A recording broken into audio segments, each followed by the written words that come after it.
It's Jamaican music in the backdrop, and of course we're a very extraordinary Jamaican. Yes, we're on the couch with first Jamaican woman in the position to be president of the Florida Bar that has been in existence since 1889. Of course, Jamaica continues to debut first rapidly across the diaspora. We're little, but we're talented. Alison Smith is a partner at the law firm Weiss, Serota, Helfman, Cole, and Bierman. Well, in January of 2024, I think she was elected to the Florida Bar Board of Governors. Her new position is significant because being a member of the board enables her to eventually run for president, if she so chooses, of the entire state bar. So joining us this morning, of course, our guest is partner at Weiss, Serota, Helfman, Cole, and Bierman, Alison Smith, Esquire. Alison. I am cheering for you already. I'm cheering for you, please. Well, I mean, congratulations on all your achievements. Thank you. Just even becoming partner at the firm that you're at is a big deal. Thank you you know, very much. but tell us about your journey in the law and your love of the law. So, you know what's interesting? My father was an attorney here in Jamaica. Yes. I did not ever want to be an attorney. I actually thought I would be the Jamaican Mariah Carey. That was my... I tell that story all the time in the U.S. and people always laugh and think it's a joke. But really and truly, I used to sing and write song lyrics and that type of thing. And my parents are very Jamaican and said, "Ma'am, no, you will not be singing anywhere. You will be doing either law or medicine." So I actually have two other sisters. One's a doctor, one's a lawyer like me. So my parents were very serious about that. Yes. So I never wanted to be an attorney. And you know, I went to the U.S. and I went to college and I just kind of did all sorts of different majors. And I remember telling my mom at one point, I'm going to be a dietitian. And she said, "No, you're not going to be a dietitian. You're going to be a doctor or a lawyer." She kept redirecting me. So eventually I tried. Actually, I was pre-med initially, and I could not do science at all. I couldn't do it. Could not do it. Yeah. I would cry. I would literally cry before exams. And so I switched to doing law, and my sister was already in law school, and I went to law school, and you know I loved it, and I was like president of the student body, and you were running from your purpose the whole time. I was running. Isn't that a great way to put it? I was running from my purpose, yes, and I'm so grateful I was redirected to law because it's opened so many doors for me. So hearing your story, I'm hearing the good parts of it. You know, the self-motivation that goes into you, even positioning yourself as you are right now, but. Are there any obstacles that you're about to endure or overcome in the process, particularly working in Florida? Yes. As a Jamaican. As a Jamaican, yes. You know, well, one of the positive things is that there's quite an active Jamaican diaspora in South Florida where I am. So that's been very helpful. Lots of good Jamaican lawyers too. Amazing Jamaican attorneys, and we're a community, and we support each other, and we rally around each other, so that's great. But on the way there have certainly been obstacles where, you know, people doubt your ability to do things. And I think that because I am Jamaican and I speak with a Jamaican accent. I was getting there.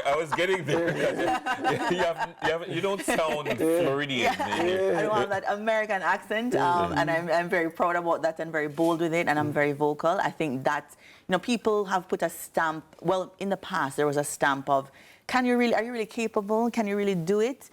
You're a woman of color from another country, and you speak and sound like you're from a third world country. So, you know, and so people had this notion of you're a third worlder, you're not really the equivalent of a first worlder. So I think that's one of the things that I've had to overcome, but in a positive way, showing Jamaica in a positive way, where people want to be Jamaican and embrace our culture, and I love that.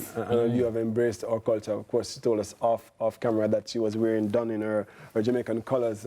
As a speaker, how did you feel being the selected graduation speaker? I mean, they could have chosen anybody. Yes, it was wonderful. I mean, and again, showing you how we, you know, self-limiting behavior is really serious, and I think being Jamaican, we don't have that. We don't generally self-limit. We're just sort of like, we're there, and we're just gonna do our thing. Yes. And so I never acted like that, you know. So self-fulfilling prophecy is real. If you think as a man thinketh, so I never felt like that. So I went to law school, and like I said, president of the student body here and there, all over the place, and you know, eventually became the speaker. And I was on a stage. This was a long time ago because I'm probably a lot older than you think. But the Dixie Chicks had appeared on the stage that I spoke on the day before, the night before. So this was a massive arena with thousands thousands of people, and it was wonderful representing Jamaica as always. So what kind of law do you practice today? Yes, so I practice labor and employment law for municipalities. So anything personnel related, they generally reach out to me, and we have, oh my gosh, I think over 80 municipalities that we represent in the U.S.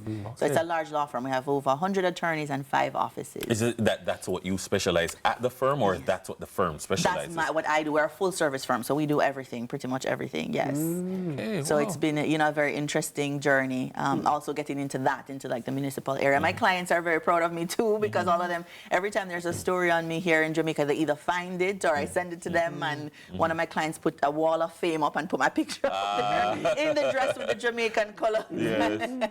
So it's been wonderful. But go ahead. I want, because I mean, she's saying it's been wonderful, and she's connected to Jamaica. I can hear it by your shared experiences. But is there anything that you miss from being in Jamaica? Oh my gosh, yes. I mean, I come very often because I miss Jamaica so much. I miss, the connectivity. I think even when you're away, even in another country in Europe, you hear somebody sounding Jamaican and you just gravitate towards them because there's something about that connection.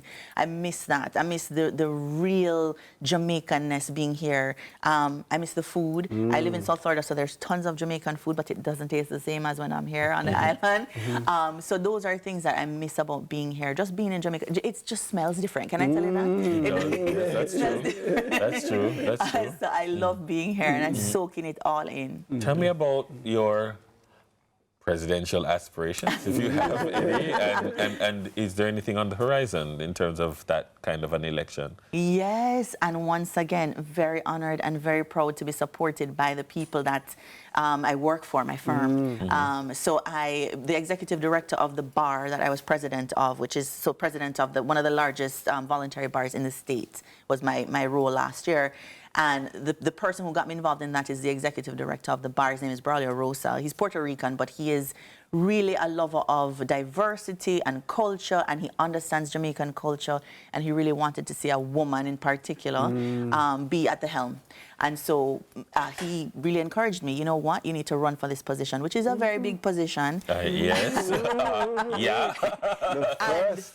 Yes. Yeah. And one of the other things too, when I try to mentor young people, I always tell them, find an ally, find an advocate, find somebody who is going to really fight for you, especially if you're not in that space. So you might not be at the table, but find somebody who is at the table, who can push your name out there. Get you in the room. Get you in the room. And he pushed my name out, and he kept on whispering, there's this girl and she's wonderful and I think she would be great.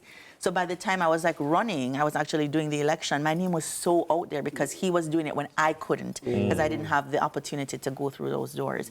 So he really encouraged me. I said, you got to do it. You have to go out there and do it. So my aspirations now that I'm elected on the Board of Governors for the Florida Bar is Florida Bar President, which is president of the entire state. Yes. Wow. Massive. Yes. So when is that going to be? How far away is that? So that's a couple of years in the making. So I have some road to go. A lot of work to do. Yes. Yeah. You have to really, really shake hands, kiss babies, get your name out there, get yourself out there, and that's my plan. And I love being out and about and socializing and that kind of thing. So love it. Yes. Looking forward. Yeah. I'm a people person, so that has been an advantage for sure. I don't just practice law. I'm out and about, in the community and really advocating. So. Yes. All right. We have a lawyer friend too. She's watching right now. Good morning, Mrs. Kitty. Good morning. Yes, very proud of her too. Yes, very proud of her. Thank you very much for joining us. Thank you for having me. It's been a great conversation. Our guest is Alison Smith, Esquire, partner at Weiss, Serota, Helfman, Cole, and Bierman. Coming up next, we enroll in a business coaching program. All you vision achievers out there, you don't want to miss it. Think and stay. Money, money, money, money.